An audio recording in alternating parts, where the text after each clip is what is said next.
But today we're going to talk about how to live your life without counting calories. So creating a fat loss lifestyle. So not necessarily just this is a diet for a little bit, but how do we make this a lifestyle that we can keep and that we can maintain for a long term without it feeling like a lot of effort. All right, so let's pull this guy up. Just to get started, we're going to do a little recap of Next Level so far. We're on week 12, so we've gone through full 12 weeks. You guys have made it. We've gone over a ton of material, 6 live trainings. That's a lot. Each live training lasting at least half hour. So you guys are really awesome. You're troopers. So first up, we did our goal setting. If you haven't yet, go back to week 1 and take a look at the goals that you set for yourself. You set them in present tense. You wrote what it would feel like when you have reached that goal and very, very specific details about that goal. So if you haven't looked back at that goal yet and seen what you wrote and like made sure that you've actually hit that goal or you're on your way to hitting that goal, I highly recommend doing that.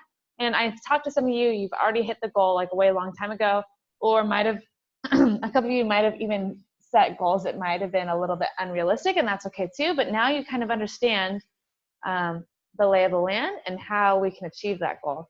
All right, so then we dove straight into the simple carbohydrate diet with the 14-day gut health kickstart. And this is basically to eliminate all the junk food from your diet just for a little bit, see how your body feels, see if we reduce bloating, see if we reduce cravings, and just regulate your digestive tract. And that was 14 days. And that was a long time, but you guys did so well. And from there, we kind of developed our fat loss habits with calorie counting and making sure that we're eating enough for fat loss and not too much, or the converse, which is making sure you're actually eating enough and not under eating. All right, and then a little bit on macros, how to calculate your macros, how much protein you need, fat, carbohydrates, etc. One of my favorite ones was the how to end nighttime eating and weekend binging. This one's super duper close to my heart because I've struggled with that for so long. And I gave you my framework, which is the REST framework for nighttime eating, which is create a routine that doesn't involve that snacking.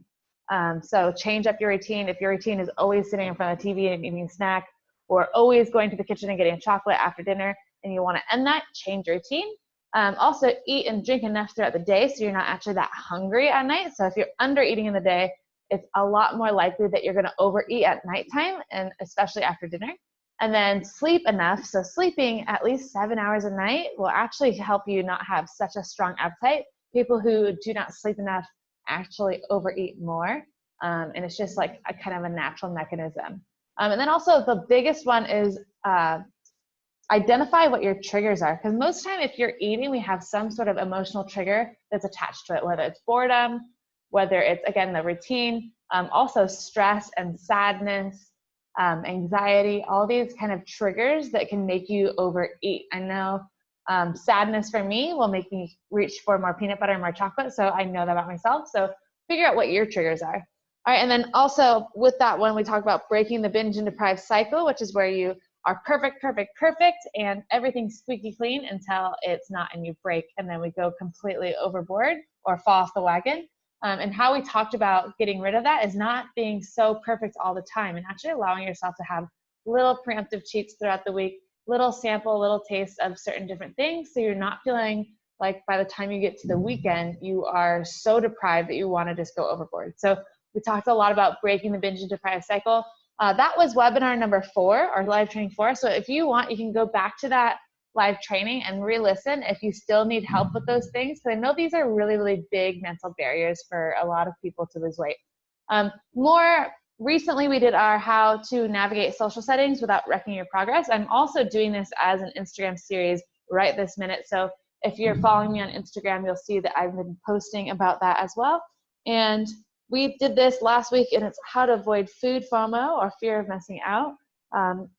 Making sure that we're not eating out of obligation. I know in family functions it can be kind of difficult because you have to eat your great grandma's pie or whoever's cooking, and they kind of almost make you feel bad if you don't partake. And also budgeting your calories later in the day. So meaning if you know you're going to a social setting, you know you're going to party, then you're not going to eat as heavy foods earlier in the day. You're going to eat more protein and vegetables to keep it light, and then you can have a little bit of extra calories to play with when you go to the party. And then again, relax and have fun. It's not a big stressor. Your body is not made in a day. It's also not a week or month. It takes a long time for these habits to develop. And so if you just cut loose for a day and have maybe more foods than you don't normally eat, it's okay. Just get right back to your routine as soon as you can. Your very next meal is a clean slate. We start all over again, so you can make a healthy choice the very next meal. So just relax. I know for me in the past, I would beat myself up so much over not being perfect when I went to a social setting, that if I couldn't be absolutely perfect, then I'd just eat everything in sight. And I would feel sick and miserable. And I'd be like, why do I do this every single time? Why do I go overboard every single time? Instead of just relaxing, having fun, enjoying my friends, enjoying my family, and not thinking about food the whole time, I was just miserable thinking about food and either abstaining from eating the food or overeating the food and feeling bad about it. So I just encourage you to step away from a food table, go do some fun activities with your family, play a board game, do a puzzle. If you're in Australia, it's summertime, play in the pool or play some sports, throw a rugby ball around or football around, play catch. Do something that doesn't involve food. I know that for me is a big one. Anything that can distract me and just get me away from just sitting there and just plowing through a whole bowl of chips is good. All right, so up next, our very last training, and it's how to live your life without counting calories. I know we don't want to count calories forever. All right, like that's not my goal for you. I don't want you to be neurotic and feel like you need to track everything in MyFitnessPal forever, because that's just not realistic. And I hope you understand that by now, that that's just a lot of mental work, and it's exhausting. And so my kind of my stance on calorie counting is that it's really a really helpful tool, and it actually helps teach us a lot about our food habits and a lot about how many calories are in certain foods, what types of food have more protein, what types of food have more fat, what types of food can fill you up with less calories. And so it's a really good teaching tool, especially if you're trying to lose weight. So if you're in a weight loss phase, I definitely recommend doing calorie counting for a little bit until you can get it automated and you kind of understand what the portion sizes are, and you can kind of regulate that without measuring and without tracking every little thing. So I give these two different categories, either attainment mode or maintenance mode. So in this 12-week program and Next Level, you guys are in attainment mode, all right? We're just ending your attainment mode. And that means we're striving really hard for a certain goal. So you set your goals in week 1. Most of you set fat loss goals because this is a fat loss or body transformation program. And so you've been working really hard on attaining this goal. And that means you have laser focus. You're doing everything I say. You're following the simple carbohydrate diet to a T during that 14 days. And then you're also logging out your calories, calculating your macros, making sure you're trying to hit the protein every single day and every single week. And this is attainment mode. Right? And so this is really good, and it only can be for a little bit of time though, right? So we get really fatigued focusing so hard on one goal for a long time. 3 months is not crazy long, but it is pretty long. If you're not already burned out, then even 4 months, 5 months, 6 months down the road, at some point you go, oh, I just don't want to think about this anymore. I don't want this to be my life anymore. I'm happy where I'm at, and that's where we go into maintenance mode. And maintenance mode is more not necessarily going off the deep end and falling off the wagon. This is more, I like where I'm at, I'm happy staying here, and I want to stay healthy, so I'm going to continue doing these healthy habits that keeps me where I'm at. It's not necessarily you're losing fat in maintenance mode, but you're happy and you're staying healthy and you're maintaining your weight. So most of you are either at your goal or really close to your goal, and so I would recommend that we kind of slide into maintenance mode, which is a really good auto-regulated place to be, where we're actually at our goal and we're happy to kind of maintain or happy to see really slow progress. Attainment mode, we can see really hard and fast progress, and that's where we have like a lower calorie diets and all that, but we can't do it forever. So then we go into slow progress, and that's maintenance mode. And so most people are in maintenance mode all the time unless you're gaining weight. I know for me, that's my main goal, is not to lose weight, but just to maintain weight. And that's, you know, some people just maintaining weight, they feel like they're a failure, but I think that's a great achievement, because I know my weight fluctuates so hard. If I'm not paying attention, I can actually gain weight really quickly. Or if I'm not paying attention, I can also lose weight quickly. So just maintaining weight and being able to train hard and not put on body fat is my maintenance mode. And that means I still have to live a really healthy lifestyle and do those healthy habits every single day.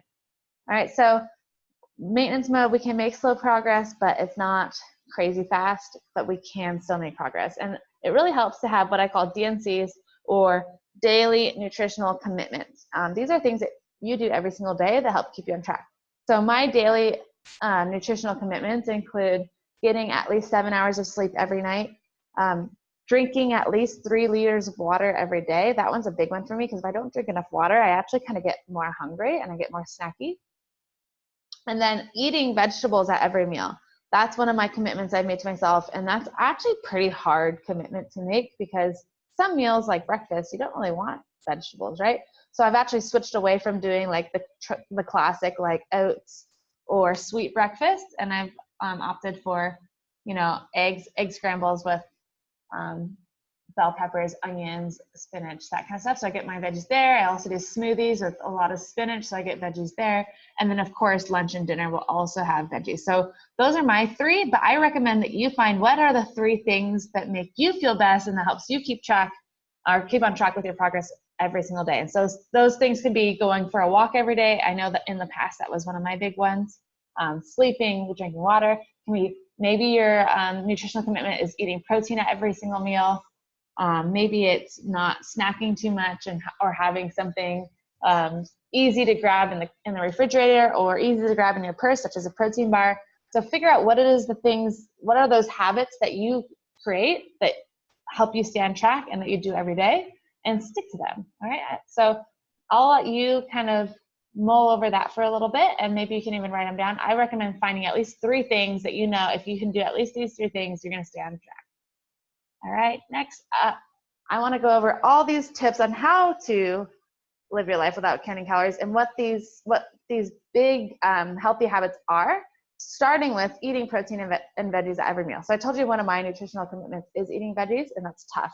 But protein, veggies is so important. I know we've talked about this a ton, especially in our macro counting and calorie counting webinars, but eating at least 25 to 35 grams of protein at each meal is really, really big. And that might sound like a lot, but honestly, if we're on the low end, 25 grams, and that's 3 meals a day, that's still 75 grams of protein. That's not a ton. We can actually hit that.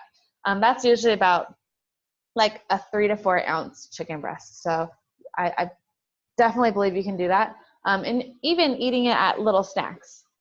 So by now, since you guys have been doing a little bit of calorie counting and tracking your food, measuring, you should know how to kind of eyeball how much food this is, right? So you should be able to know that maybe the palm size serving is a good serving of meat for you, or what that serving looks like for yogurt, or what that serving looks like for whatever other protein items you're eating, beans, tofu, etc. So you don't have to measure this forever, right? You don't need to carry your food scale around with you forever and measure, okay, did I get 25 to 35 grams of protein? Because this is the neurotic behaviors that we're trying to break, right? So you should be able to eyeball it and know how much protein you need now that we've gone through that whole process, right? Also, eating 1 to 2 cups of veggies every meal. This is super important because it helps make you feel full, because it's going to give you that fiber, that water that creates volume and fullness in your stomach. It actually stretches the mechanoreceptors in your stomach that say, hey, my stomach's stretching and expanding, so there must be food in there, and so I feel more full. So even though it's very low calorie to eat vegetables, it'll make you feel like you're full and you can stop eating. One last thing that I forgot up there is the thermic effect of food. That's basically when you eat food, your body burns calories just to break it down into each of its little parts. So protein actually has the highest thermic effect. You actually burn more calories just eating protein than any other of the macronutrients. So it's increases your metabolism just by eating it. Plus, eating protein is going to have a muscle sparing effect and even muscle building effect, which is so, so important to maintain your muscle while you're maintaining, or even while you're in a fat loss phase, because it keeps your metabolism high, right? We understand that if you have more muscle, it burns more calories and creates a higher metabolism. So having protein is super duper important, and know that that's something that can easily start slipping to the wayside when we're not meticulously tracking, we start eating maybe a little bit more of the carbohydrates, a little bit less of the protein. That's kind of typical when we fall off the wagon, but make sure we're eating protein, veggies at every meal. This is one of the easiest tools to keep losing fat without counting calories. All right, next tool is experience actual hunger before you eat. So I know in the past, I was actually kind of afraid of feeling hungry because I thought if I even let myself get hungry at all, I would just go crazy and eat whatever is in front of me, whatever the quickest thing is, and it's usually not something good. So I would just always try to plan every single meal on a schedule and make sure that I had, every 3 hours I had at least 250 to 300 calories just so I wouldn't be hungry. And that's craziness. Like, we don't want to live our life like that. So now I'm thinking, okay, we need to actually check in with your body. Are you actually hungry, or can you surf this feeling for another 20 to 30 minutes? This is hard because we don't necessarily want to feel like you're starving yourself, but we don't also want to feel like, oh, I might be hungry, so I'm going to eat just in case, right? I don't know if anyone else does that, but I do that. Oh, I'm going to be gone for a little bit, so I better eat just in case, even though I'm not hungry. That's just silliness. So trying to stay mindful of what your body's hunger cues are and being like, okay, so instead of only being stuffed or starving, there's a massive scale in between. Say if starving is a 0 and stuffed is a 10, there's a whole scale in between, right? So if you're at like a 8 or a 9 on that scale, you're freaking hungry and you better get something to eat right away. But if you're like just cruising on like 5, 6, or 7, where you're like, I could eat, I'm a little bit hungry, I could eat soon. At that point, that's when you start brainstorming, okay, what is my next meal? Do I have it prepared? Do I need to start preparing it now before I get too hungry? And that's kind of where you start checking in with your body. Okay, like I could eat again in 20 minutes, so I need to go find something healthy to eat. And then also, if you feel like, I might be hungry, but make sure you check your triggers. We went over the triggers in webinar 4, but check your triggers. Are you actually hungry, or are you just bored? Or are you feeling sad, anxiety, stress, lack of sleep, etc.? For me, period, if I'm on the period, I eat a little bit more. So figure out what your food triggers are and make sure that you're actually hungry and not being just triggered by something. Another trigger is watching television and seeing the commercials, and you're like, oh, that looks so yummy, I want that right now. And then suddenly you're hungry, so you go and grab a snack. Like, is it true hunger, or are you just triggered to eat? Also, scrolling on Facebook, I don't know if you guys have this, but a lot of my friends share like really yummy, delicious, like tasty recipes, and they always make me so hungry, but it's not real hunger, it's just a hunger trigger. So that's the kind of stuff that you check in. Okay, am I actually hungry? Could I wait a couple more minutes? Do I need to eat now? Or is this just a trigger? On the other side of the spectrum, don't allow yourself to get starving, right? So surfing that little hunger urge when it first happens, okay, but not being aware at all and not having any mindfulness, and just say like you're head down grinding, you're at work and you look up and you can't believe it's already 5 o'clock and you haven't eaten all day and you're ravenous. That's also not a good place to be, because you know that when that happens, you're going to grab the first thing in sight. For me, it's a box of Cheez-Its. I'm going to eat the whole box of crackers or Triscuits, or I'm going to just eat, 3 spoonfuls of peanut butter. Whatever is easy to grab, that's what I'll grab when I'm ravenous, and it's usually something I regret later. So try to avoid that massive starvation mode where your body's just like rescue eating. One of my clients called it rescue eating. Oh my God, I am so hungry, I have to eat everything right now. All right, so that's the other end of the spectrum. We want to just stay mindful of what your body's cues are, so you can kind of avoid that as well. All right, next up, avoid snacking like the plague. So this goes hand in hand with the last slide, which was experience actual hunger, because some people snack because they feel like eating a snack. All right, they just feel like it. They're not actually hungry. It's like that time of day. They're watching TV, or they're sitting at their desk, or they're scrolling through Facebook, and they just kind of want a snack. All right, so there's nothing necessarily wrong with snacking, because food is food and calories are calories, and your body interprets them all the same. But all these tiny little snacks throughout the day really add up. All right, so my whole thing is, if you're hungry and you've checked with all your body cues and you're like, yep, I'm actually hungry, then eat a proper meal. All right, eat, you know, the full, like 1 portion of meat, 2 handfuls of vegetables, 1 small cupped handful of starch. Like, eat a meal, eat a real meal. If you feel that you're not actually that hungry that you could eat a real meal, you're probably not hungry enough, and you can wait a little bit. We can surf that feeling for a little bit, like we learned in the last slide. And that's kind of one of the ways that I think of it.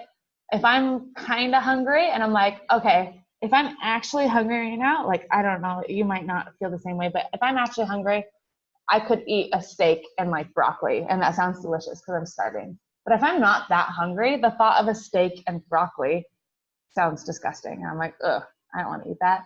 And that, to me, that's a big sign. Hey, you're not actually not hungry. You just want food for whatever reason. You might be triggered and you just want food. So if you are thinking, oh, yum, yeah, I would love to have just a steak right now, then you probably are hungry. Eat a meal, eat a real meal.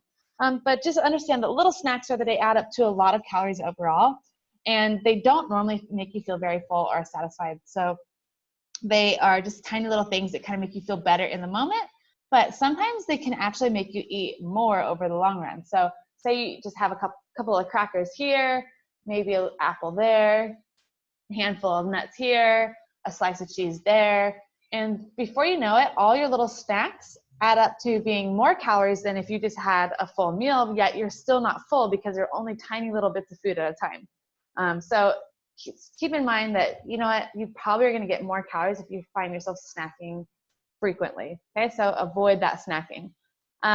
Mind your LBTs. I love this. This is from Jordan Syatt on Instagram. I don't know if you follow Jordan Syatt, but he has amazing infographics and just, he's a good guy. So LBTs, that's kind of funny because it's like kind of making, I guess not necessarily making fun, but making play of like the, what is that, LGBT community. So it's kind of like easy to remember. Either way, LBTs, licks, bites, and tastes. So all those tiny little, oh, I'm just gonna have a taste of this, or I'm just gonna lick the spoon after I get the peanut butter, or I'm just gonna have a little bite of my toddler's meal. So all these little things, they add up. For me, it's when I'm cooking, I always just like have a couple bites, have a couple tastes. But if I'm in an attainment fat loss stage, I know that all those little tastes, they all add up. They're still calories. It's not just a taste isn't real food. It's still, calories still count even if you're standing at the kitchen counter, right? Calories still count even if you're standing at the fridge and you only took 1 scoop of ice cream. Calories still count if it comes from your kid's plate, right? If your kid didn't eat their whole meal and you decide to finish it for them, those calories still count. So make sure you're mindful of your LBTs, your licks, bites, and tastes. And then just because I say avoid snacking like the plague, sometimes it's important that we have a snack. So I know that you guys have jobs, you work, same here. And sometimes I have to have a snack, but my main thing is make sure there's at least 10 grams of protein in that snack so you actually stay full and you're actually satisfied. Remember when I talked about how snacks are lots of little tiny foods that all add up to be a lot of calories? If you don't have protein, you're probably going to be a little bit more hungry. And later, you're probably going to end up eating actually more than if you didn't have that snack. So I kind of just wrote a couple examples there. Apple and peanut butter. Peanut butter has that protein, it has healthy fats, and apple has a lot of fibers. That might be something you want. Cheese and almonds, you know, just a couple squares, like 1 ounce of cheese, 10 to 15 almonds. Those both have protein. A small tin of tuna. I really love this salsa flavored tuna that's just like really easy to eat just with a spoon. Maybe a couple pieces of beef jerky or turkey jerky, a boiled egg or two, etc. I also, of course, love peanut butter and celery, almond butter, those kind of things. So just make sure you get a little bit of protein in those small snacks. If you absolutely have to snack, say if it's at your desk and you have an hour until you can go home and eat dinner, like just try to find some sort of snack that has a little bit of protein in it. All right, stop eating at 80% full. So we've talked about this before, but I just want to reiterate, you don't want to eat until you're stuffed. I have that massive problem growing up that I was always told to clear my plate before I could leave the table, right? It was always a thing in my family that you had to clear your whole plate. So I grew up with this habit of whatever I was served, I would always eat it all. And that really bit me in the butt later on when I was in in college. I was in a sorority and we had buffet style eating. And I could serve it myself as much as I wanted every single day at every meal because I was served buffet style. And I would serve myself massive portions, so big. And then I'd eat them literally all, even if I felt stuffed, even if I felt sick, even if I felt disgusted by myself, I'd eat the full portion because that's just kind of how I was conditioned to do it. And I was so confused because my best friend at the time would stop eating and literally just put her napkin down. And that was her signal that, you know, she's done eating, and she wouldn't eat another bite, even if there's still food on the plate. And I was just baffled. I was like, how do you do that? How do you just stop with more food on your plate? And you know what? It's not easy, especially if that's your tendency, if that's your habit. It's not easy to stop when you're 80% full, because 80% full means you're not 100% full. That means you could still keep eating. So this is something where we have to actually slow down, chew thoroughly. I know that sounds silly, but actually take time to really chew your food. Most of us chew a couple times and swallow. You're meant to chew like 10 to 15 times. So slow down, chew every bite, set your fork down, take a sip of water, talk to your spouse or whoever is at the table with you, but actually like pay attention. I know I get into the habit of like looking at my phone while I'm eating lunch, or like watching the TV while eating dinner, and can be really like mindless about the eating and you're just on autopilot. Try to remove those distractions and actually pay attention to how your body feels, how the food tastes. Just be more present when you're having that meal. Hopefully you can't hear that. I know I'm at the gym, the music's quite loud, so hopefully you can still hear me okay. So yeah, slow down a little bit and actually pay attention to how your body's feeling. And what does 80% full feel like? This is kind of confusing and it feels different to everyone. But for me, that's satisfied and not stuffed. Stuffed is where you feel like, oh, my stomach is bloated, it's distended, I want to unbutton my pants. You don't want to get to the stuffed state. So what it feels like is, it feels like you probably could eat more, right? We're 80% full, there's still 20% to go. You could eat more, but you don't necessarily need to eat more. This is a tricky little place because it's like, oh, want and need, right? How sometimes it's hard to distinguish between the two. So I like to think of it as you can get up and go for a walk or do a workout within an hour after eating.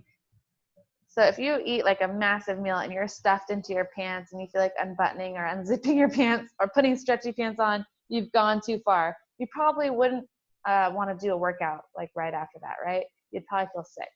So if you've eaten until you feel sick, like that's too far. But if you've eaten until you're like, yeah, you know what, like I could go do one of Alina's Metcons within an hour of eating this meal, and that's the sweet spot. If you don't eat enough, like you'll learn, if you don't eat enough, then you'll be raiding the fridge within 30 minutes, or your stomach's gonna be growling, or you're just gonna want to be eating more.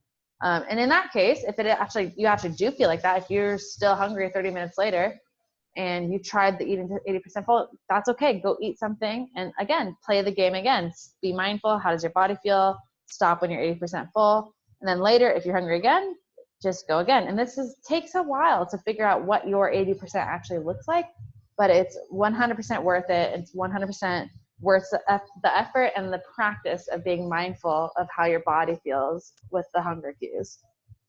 All right. Next up, keep getting stronger. So the program, or the next level program, the workout training plans, are all geared towards progressive overload, making you do more reps or more weight each week and each month, so you guys are actually getting stronger. And basically, I want you to understand that your strength training journey has only just begun. This is literally the tip of the iceberg. We went over all the main movements that I want you to learn in this program, but we really have only just barely started. So my tip to you is continue pursuing strength, continue pursuing fitness, and you will either maintain or lose weight slowly but surely over time as you get stronger. All right. So training for strength helps you build and maintain your muscle mass, which helps improve your metabolism. We talked a little bit about this earlier, but it's super important to note that even if you're not losing weight, but you're getting stronger and you're getting more muscle, your body composition changes. You'll look different. You'll actually look smaller, even though you might have gained weight because you're gaining muscle, right? But when you gain a little bit of muscle, you displace a little bit of fat, and your body might stay the same weight, and that's why, ditch the scale. right? Take pictures, take body measurements, just like you've been doing. I can't wait to see what your guys' 3-month progress photos look like. So make sure you get those in by the end of the week. But another really cool side effect of getting stronger and having more muscle is the higher your metabolism is, the more food you can eat without gaining weight. All right. Or the other side is the higher metabolism. If you eat the same amount of food, you'll be losing weight, right? You'll be losing fat. So this is a really awesome place to be. And this is if you've ever been around me. I have quite a bit of muscle mass on my frame from all the years of lifting, and I eat a ton. So sometimes when I'm with my friends who don't lift weights or don't do any kind of strength training, and we go out to dinner, and they eat tiny little portions and half their meal or whatever, and I like eat the whole thing. And they're like, where do you put it? Like, how do you eat so much? And it's just because, yeah, like I have to fuel my body, and my hunger levels are different just because the metabolism's higher. So just keep in mind that the more muscle you have, the stronger you are, the more fuel you'll need, which is, I mean, I think a good thing because I love food. So I know that I said get stronger or train for strength. That doesn't necessarily mean you can't do cardio. And I'm going to just address that right here. Why train for strength over cardio? So you can train cardio. I'm not saying that cardio is bad, but understand that cardio won't build your muscle. So it won't increase your metabolism over time. So you'll be burning calories while you're doing cardio, especially steady state cardio. You'll be burning calories, and you might be burning extra calories than you normally would. But as soon as you're done exercising, as soon as you're done doing that cardio, your body stops burning calories at that accelerated rate. Different though, when you do strength training, if you do a hard weight session, your body needs to recover, and it actually will burn calories far after you do your strength training session. So your metabolism will actually be elevated for the rest of the day and partly into the next day after you do a strength training session. So doing weights or doing strength really, really does actually help you improve your metabolism. And of course, cardio is great for your heart health. It's good for mental health. It's good for just aerobic capacity. So I'm not saying don't do cardio, but make sure you continue getting stronger and train for strength. All right. Lastly, find every excuse to get up and move. Okay. So this is like that non-exercise activity thermogenesis, and that's just how much calories your body burns just from your daily activities, just from how much you move around in your everyday life. So add as much extra movement into your day as possible. So if you are like a desk worker, or you find that you have a mostly sedentary lifestyle, find every excuse to get up and move as you can. All this extra movement burns more calories per day. That they show people who have really active jobs, such as like a waitress or a trade worker or construction worker. For me, like personal training and coaching, when you're up on your feet and you're moving around, you're energetic all day, the calorie burn is much, much, much higher than somebody sitting on their bum all day at a desk. And so it's not like that's what you want. And so I'm not going to tell you, quit your job, but find little things that you can do throughout the day that help you move a little bit more, just to get those extra calories up. So some ideas for you might be stand up from your desk at least every 30 minutes, maybe go walk around the cubicle, go to the bathroom, go to the water cooler, do a little stretch, just find a reason to get up. Park further away. So when you go to the shopping center, just park further away, walk through the parking lot. Just find excuses to walk here and there. Take the stairs instead of the elevator. I love this one. When I went to school, I was in this building, and it was the science building, and it was also shared with the nursing students. And it just drove me nuts because nurses are, health practitioners, and there's only one flight of stairs, and the nurse ladies would take the elevator every single day. They would stand and they'd wait in the lobby for the elevator, and there was only 2 floors. And I walked up the stairs, and I was just like, what are you doing? Like, here we are learning about health and wellness, and you guys take the elevator every day. So don't be that person. Just take the stairs, unless if you're like on, the 15th floor, then maybe you take the elevator. But taking the stairs is one really easy way to burn quite a bit of calories. Use a Fitbit or other step tracker and aim for at least 10,000 steps per day. So in case you don't know, I have a Fitbit. I absolutely adore my Fitbit. it's kind of crazy because I was really skeptical of it at first. I thought it was kind of like a gimmicky gadget and just expensive and not worth it. Until someone gifted me one. It was actually just a hand-me-down present. And I started wearing it, and I couldn't believe how much it motivated me to actually do more walking. And I actually walk most days of the week, and that wasn't the case before I had my Fitbit. Now it's just part of my daily life and it's part of my habits. But at least getting 10,000 steps a day is huge. And you know what? 10,000 steps a day, that's the like kind of the standard for humans to be healthy. But even back in old days, like that would still not be as much as they would do if you say we're working on the farm or whatnot. So 10,000 steps a day is quite a bit. Most Americans, probably Australians, do average around 7,500 or 7,500 steps per day, if they're not really striving for more. So that 10,000 steps can be quite hard to hit unless if you're actually going on walks or jogs or being really mindful of how many steps you're getting. Another little tidbit that I love is that your phone, most phones, I know I have a Samsung, but most phones have like that activity tracker. So even if you take your phone with you and have it in your pocket or in your purse or in your backpack, you can see that it will track your steps for you. So before I had my Fitbit, I would do that sometimes and just kind of see how many steps I get. So that if you don't have a Fitbit, but you're kind of curious, like how many steps you're doing per day, that could be a really fun one to look in. I'm sure iPhone has another app similar that's just standard on the phone.